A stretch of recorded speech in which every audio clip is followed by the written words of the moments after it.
So okay అండి, ఇప్పుడు మన ఆకాకరకాయకి అయితే నేను అన్ని రెడీ చేసి పెట్టుకున్నాను. ఇదిగోండి, ఇవైతే శుభ్రంగా కడిగి ఇట్లా ఇదిగోండి ఇలా ఇలా కట్ చేసి పెట్టుకున్నాను. ఇలా బారుగా ముక్కలుగా కట్ చేసి పెట్టుకున్నాను. ఓకేనా.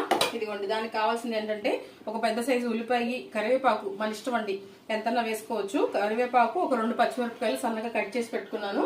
అలాగే కొత్తిమీర అండి, కొత్తిమీర కడిగి పెట్టుకున్నాను. ఇప్పుడైతే మనం స్టవ్ వెలిగించేసేసి మన కర్రీ అయితే ప్రిపేర్ చేసేసుకుందాము.